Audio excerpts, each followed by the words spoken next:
What's going on, 5-9 Gaming crew? Lethal One up here. And guys, welcome back to another 5-9 Gaming weekly wrap, the series where we go ahead and we talk about the gaming news this past week. Speaking of which, before we begin, we have 6 stories on the agenda to go over. And then first off, I got a brand new segment to introduce. We're going to go and talk about the game sales this week. And I'm getting this from Wario64 on Twitter. Go shout out to Wario64. He drops awesome deals. We got Mario Kart 8 Deluxe on the Switch, $39.77 at Walmart. Childs of Light Ultimate Edition, $4.99 on the US eShop. Shin Megami Tensei 3 Nocturne HD Remastered Digital Deluxe Edition, $41.99 on the PSN. Along with Neo The World Ends With You, $41.99 on PSN. We also have Mass Effect Legendary Edition, $34.88 on Xbox and PlayStation via Amazon, and then also Just Dance 2022. That's on PlayStation, Xbox, and Switch for $41.88, also on Amazon. Guys, those are just a couple deals. I will bring you guys even more deals next week. Now, let's go ahead and jump into the very first story. That is, Marvel's Avengers was a disappointment, according to Square Enix. We're getting this from IGN from George Yang. The article details it as so.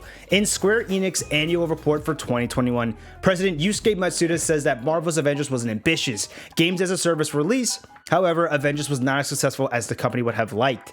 While Matsuda doesn't outright say it, it looks like he thinks that Crystal Dynamics' pedigree and particular skill set just didn't mesh well with the games as a service model for Marvel's Avengers. After all, the studio is best known for single-player games like its Tomb Raider reboot. Developers also working with the Initiative on the Perfect Dark reboot, another presumably single-player game. I think the article nails it. Crystal Dynamics, some of the best work they've ever done, right, was like that Tomb Raider reboot. It is those single-player games. In fact, I even have down too, probably I played Marvel's Avengers, and I would say like the best part of that game, at least for me so far, was the actual initial campaign, right? Kamala's story. You can tell, I feel like they did really well with that. It was just the games as a service part, right? That's the part where it lacked in. People were just not happy with how the lack of events, right? The lack of enemies, bosses, and all these different things. Just recently, they had a refix. I think it was like an XP boosting thing. There's so much that they have to work on with this game that to say that, you know, Square Enix isn't happy about it, okay, I can get that. I don't know the lifespan of this game, how much more it plans on going. But to see them at least get back, at least some of the team probably, get back and working with the Initiative on that Perfect Dark. Hopefully it's going to be a single player game. I have no idea what they plan on doing with the Perfect Dark reboot. But if you know their past history is better with those single player games, and so isn't that much of a surprise, yeah. But hopefully, you know, some things can make a change. I know they're dropping Spider-Man, which, matter of fact, before I even spoil it, that is the next story. Marvel's Avengers is finally dropping Spider-Man. At least some positive news. Again, I'm getting this from the official Avengers Game War Table blog post. They have 2 things coming in a patch for 2.2. It is Claw Raid and then the PlayStation, reminder, PlayStation exclusive hero Spider-Man arriving, and again in that 2.2 patch, including some reworks that they did promise, and that is going to be on November 30th. And here's some of the details both for the Claw Raid and for the Spider-Man event. For the Claw Raid event, it says the following events of the War for Wakanda expansion: the Sonic Monster Claw has returned to the Vibranium Mound with his seething determination to destroy Wakanda. This is where you finish him off for good and claim the highest end gear. Now, the iconic web slinger Spider-Man will come exclusively again to PlayStation players in November 30th update, along with Spider-Man The Great Power Hero event. You'll experience Spider-Man's story through unlockable challenges woven throughout the Avengers Initiative. Now, it sucks because this is exciting news. It just sucks that like you would want something like this to drop, you know, and then there's the whole article that we just read about, you know, how Square Enix feels about the Marvel game. And it's like, okay, Spider-Man is a good way to bring it back a little bit, right? I mean, that's a big character that's so beloved. But then he's PlayStation exclusive only. And even someone who's a big PlayStation guy, that sucks. I absolutely hate that, because that could have been a really good opportunity for everybody who plays this game on the other platforms to be able to all play Spider-Man. Them doing it in that way, it just like, it almost like it just takes that game and just sinks it even more, like at that point. So as cool as it is, it's still, I hate the fact that it's a PlayStation exclusive only. It really shouldn't have been like that. I think it's just a big L for the game. But I mean, I don't know. Give me your guys' thoughts about that. It is definitely not exciting when you know that it's going to just be an exclusive to PlayStation only. So give me your thoughts. Again, it is definitely pretty sad. Now, jumping into the next story bit here, we have PlayStation makes a 5% investment into Devolver Digital publisher of Death Store and Fall Guys. Now I'm getting this from VGC from Tom Ivan. This is a little pretty long read, but it's a pretty interesting one to see what PlayStation is going to be doing, possibly, potentially with Devolver Digital. But here we go, listen to this. Devolver Digital is now trading on AIM, a submarket of the London Stock Exchange, following a flotation that values the company at almost $1 billion. The European law firm advisor Devolver Field Fisher confirmed it had received a significant strategy investment from a key industry player.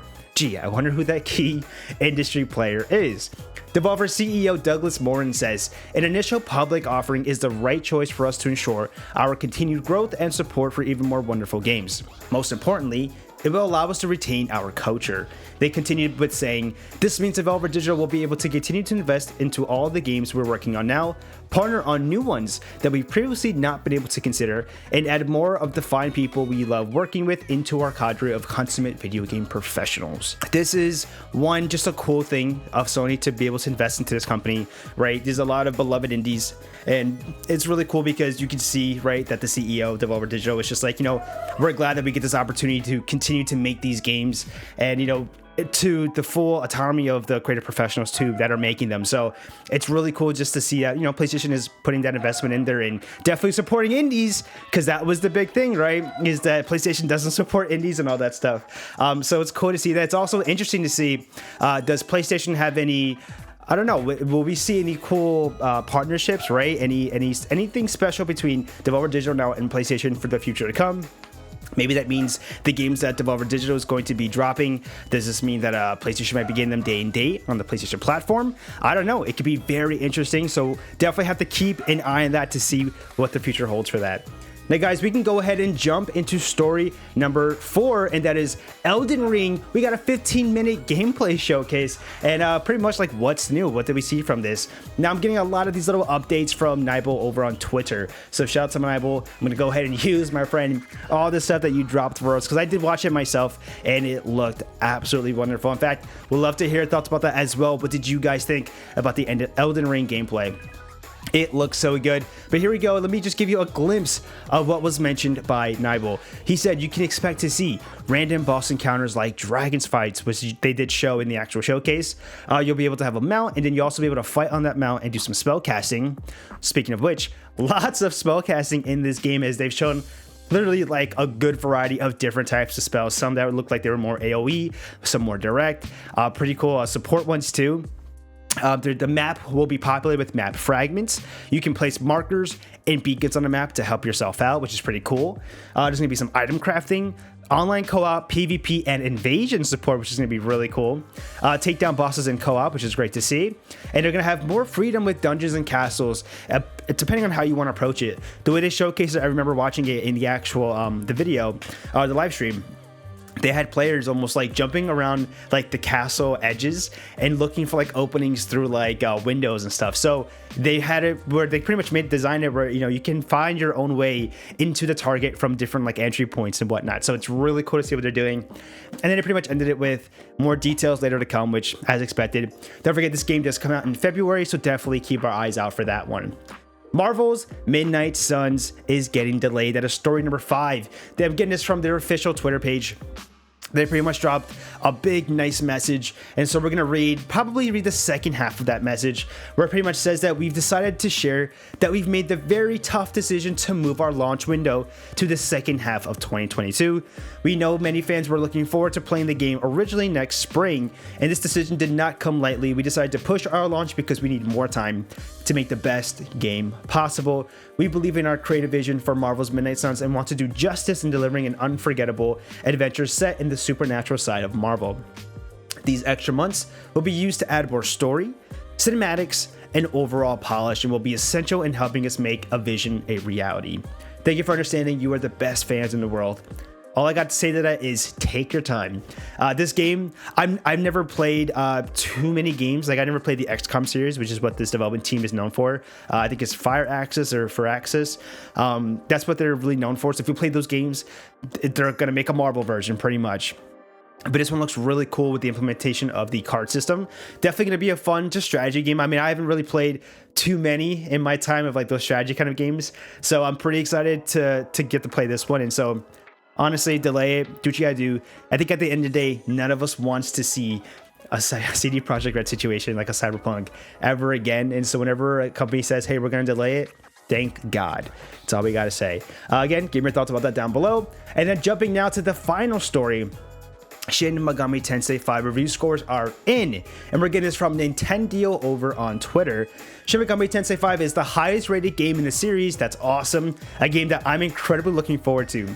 We had IGN give it an 8 out of 10, which, by the way, if you haven't already, go not check out that review, I think, because apparently a lot of hate is going towards IGN for the review of trying to pretty much say Shin Megami Tensei 5 is not enough like Persona, which, complete from what I've been told, very different in the way that both games kind of act. So just keep that in mind. But that is the running funny rumor, I guess, or funny talk.